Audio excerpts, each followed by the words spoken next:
झी 24 तास एक पाऊल पुढे। होना चाहिए।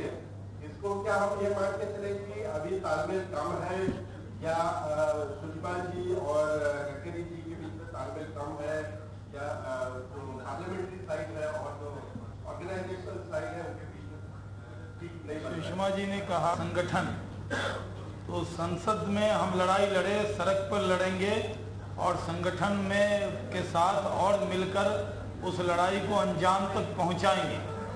उन्होंने तीनों के तालमेल पर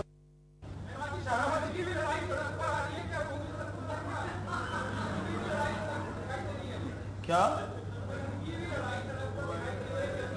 भारतीय जनता पार्टी के बारे में जो लोग कयास लगा रहे थे कि मैंने पहले भी दिल्ली में आपको कहा था और मुंबई के भी प्रेस कॉन्फ्रेंस में कहा था कि कोई इस तरह के कयास आपके सफल नहीं होंगे किसी के भी, और वो सफल हुआ है। भारतीय जनता पार्टी बहुत मजबूत होकर मुंबई में कार्य समिति की बैठक के बाद इकट्ठी और एकजुट होकर देश में बड़ी लड़ाई के लिए तैयार हुई।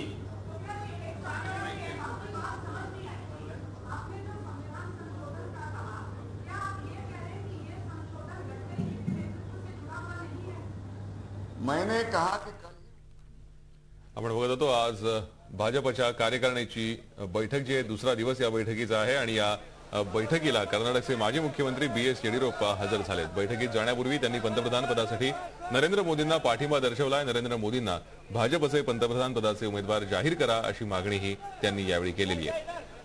तर याच निमित्ताने येडियुरप्पा यांनी आपले अंतर्गत विरोधक अनंतकुमार यांच्यावरही निशाणा साधलाय। तर दुसरीकडे आजच्या सभेला ज्येष्ठ नेते लालकृष्ण अडवाणी येणार नाहीत। येडियुरप्पा कार्यकारिणीच्या बैठकीला आल्यानं अडवाणी नाराज असल्याची चर्चा आहे। पक्षानं मात्र आधीच ठरवल्याप्रमाणे अडवाणी आजच्या सभेला येणार नसल्याचं स्पष्ट केलंय। नरेंद्र मोदी नाराज असल्यानं पक्षाच्या बैठकीला येणार नव्हते। संजय जोशींचा राजीनामा घेतल्यानंतरच मोदी बैठकीला हजर राहिले। आता नाराज नेते बैठकीला हजर राहिल्यानं आजच्या चर्चेकडे सगळ्यांचंच लक्ष लागलंय।